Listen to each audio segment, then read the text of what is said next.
लोग कैसे हैं? आई थिंक आप लोग भी बहुत अच्छी हूँ। देखिए आपके लिए एक न्यू अपडेट लेके आई हूँ।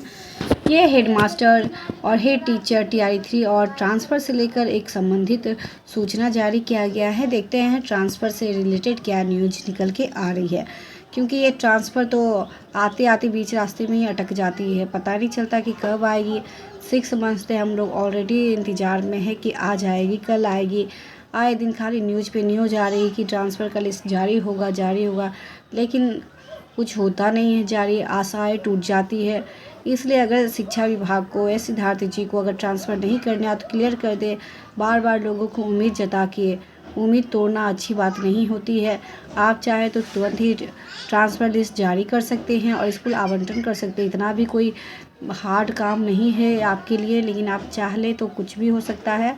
लेकिन थोड़ा सभी पर ध्यान दें, क्योंकि सभी परेशान हैं। बाहरी ज़िलों वाले अपना ज़िला की हमेशा याद आती है, क्योंकि बाहर ज़िले में रहने पे बहुत सारी दिक्कत का सामना करना पड़ता है। वहाँ पे रहने से लेकर सामाजिक दबाव भी बहुत ज़्यादा रहते हैं। अनकम्फर्टेबल महिलाएं खासकर फील करती है, क्योंकि बहुत सारी महिलाएं शिक्षक जो अनमैरिड भी है वो अपनी सुरक्षा के लेकर थोड़ी सी चिंतित रहती है, क्योंकि बाहरी ज़िला में आपके अलावा और कोई नहीं रहता है।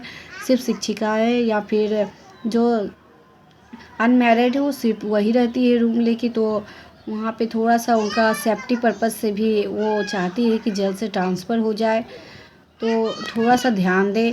और पुरुष शिक्षकों का भी प्रॉब्लम है, उन पे भी ध्यान देते हुए जल्द से जल्द सभी को एक साथ लेते हुए जल्द से जल्द आप ट्रांसफ़र करा दें तो बहुत ही अच्छी बात होगी। आस आप ही दिखाएँ तो निराशा ना बदले। कृपया करके हम लोग की पुकार सुन लें और हम लोग की जल्द से जल्द ट्रांसफ़र और स्कूल आवंटन कर दिया जाए। चलिए देखते हैं इसमें क्या दिया गया है। यह सप्ताह महत्वपूर्ण। अगले 3 दिनों में बीपीएससी शिक्षकों के ट्रांसफ़र लिस्ट होंगे जारी। देखिए तो बोल रहा ये सप्ताह जो आने वाला है बहुत ही महत्वपूर्ण है। अगले 3 दिनों में आपका बीपीएससी जो शिक्षिकाएं हैं उनका लिस्ट जारी होगा। शुरुआत में महिला शिक्षिकाओं की दूरी के आधार पर ट्रांसफ़र होगा, बाद में पुरुष शिक्षकों का भी होगा। निश्चिंत रहें। ऐसा हो तो बहुत ही अच्छी बात है, क्योंकि और इंतज़ार नहीं हो पाता है। कृपया करके आप जल्दी करें, क्योंकि अब गर्मी छुट्टी आने वाली है। अगर लटक गई तो दिक्कत का ही सामना करना पड़ सकता है। आप गर्मी छुट्टी के बीच में कर सकते हैं तो लोग अपना विद्यालय देख सकते हैं, वहाँ पे जाके रूम की व्यवस्था कर सकते हैं और अन्य तरह का भी अपना व्यवस्था वहाँ पे कर सकते हैं। तो आपकी कृपा हो तो जून के बीच में ही हम लोग की पोस्टिंग कर दिया जाए। टीआरई 3 के विद्यालय पदस्थापन 30 मई तक चलेगी। गर्मी छुट्टी में ट्रेनिंग में भेजने का प्रस्ताव। तो देखिए टीआरई 3 का जो होने वाला है ज्वाइनिंग पदस्थापना 15 मई से लेकर 30 मई तक है, लेकिन गर्मी छुट्टी में उनकी ट्रेनिंग में भेजने का भी प्रस्ताव पारित किया जा रहा है।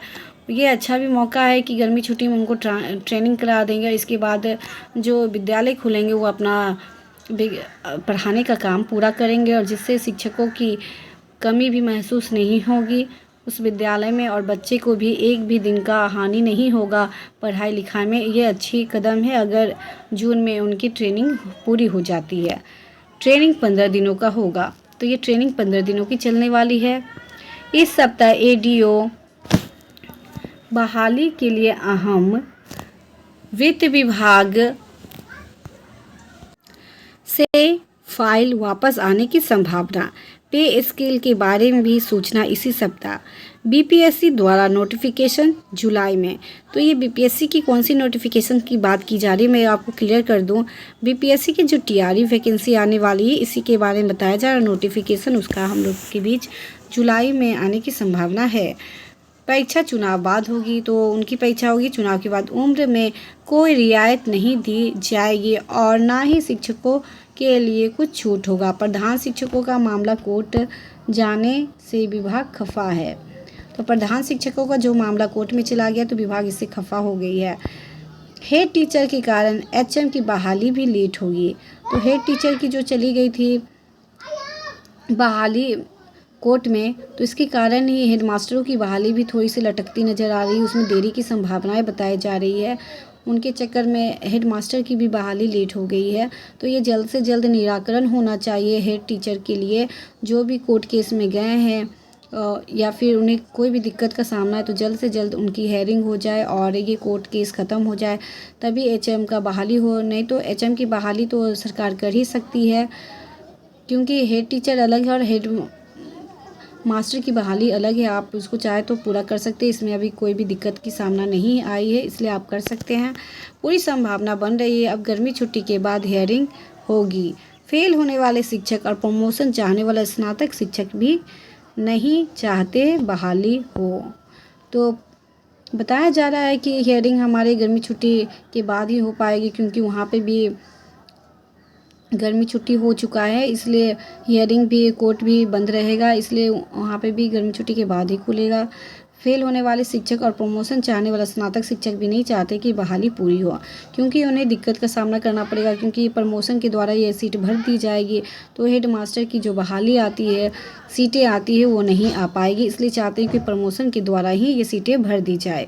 जो न्यासी शिक्षक सक्षमता नहीं दिए हैं उनके नियमावली में संशोधन के लिए मंथन। जो नियोजित शिक्षक अभी तक सक्षमता जो परीक्षा हो चुकी है 1 और 2, इसके बाद अभी 10 मई को भी होने वाली थी सक्षमता 3 की परीक्षा, जो कि कोई कारण से रद्द कर दी गई है। इसके बाद ही डेट आएगा, तब पता चलेगा ये सक्षमता 3 की परीक्षा कब होती है। लेकिन अभी तक जो नियोजित शिक्षक सक्षमता परीक्षा नहीं दिए हैं उसके नियमावली में भी संशोधन करने के बारे में बात चल रही है। सिद्धार्थ उसके बारे में भी मंथन कर रहे हैं। किसी भी तरह प्रखंड बदलना चाहती है विभाग। तो किसी भी तरह ये प्रखंड बदलना चाहती है विभाग। गुणवत्ता शिक्षा के लिए ज़रूरी, तो उनका प्रखंड, क्योंकि बहुत सालों से नियोजित शिक्षक है, एक ही विद्यालय में रह रहे हैं, तो वहाँ पे किसी किसी का 14 साल हो गया है, किसी किसी का 15 साल, तो वहाँ पे बहुत तरह के लोग रहते हैं, एक साथ काम करते हैं। जो न्यू जाते हैं तो उनको थोड़ा सा उनका सामना करना पड़ता है।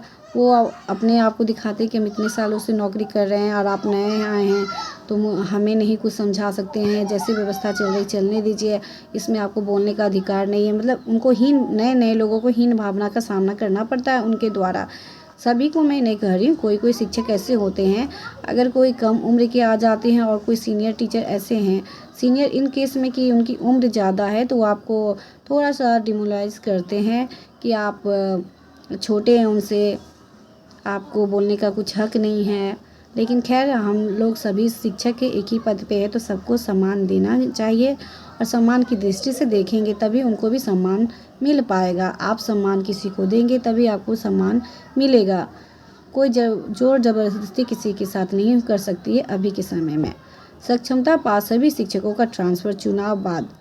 तो देखिए, सक्षमता पास सभी शिक्षकों का ट्रांसफ़र चुनाव के बाद, जिसका जिले में रैंडम पोस्टिंग पर विचार। तो सक्षमता पास सभी शिक्षकों का ट्रांसफ़र होगा, वो भी चुनाव के बाद।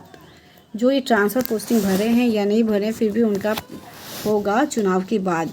लेकिन पहले जो चल रही है प्रक्रिया उसको तो पूरा कर दे सिद्धार्थ जी, क्योंकि खाली ट्रांसफ़र पोस्टिंग की आए दिन बात चल रही है कि होगा पता नहीं कब होगा। जो इच्छुक है पहले उनका कर दे, फिर सक्षमतावाद के बारे में सोचें, क्योंकि एक काम पूरा नहीं होता है कि दूसरे काम को ले लेते हैं अपने हाथों में। तो जैसे एक एक काम को पूरा करते जाए और एक के बाद एक काम पूरा होते जाएगा, नहीं तो सभी को एक साथ फैलाने के बावजूद भी एक भी काम नहीं हो पाता है। आप तो देख ही रहे हैं। चलिए, अब मैं इस वीडियो को यहीं समाप्त करती हूँ, आप देख लें। ऐसे ही अपडेट पाने के लिए मेरे यूट्यूब चैनल को लाइक शेयर सब्सक्राइब करना ना भूलें। थैंक यू मेरे वीडियो को देखने के लिए।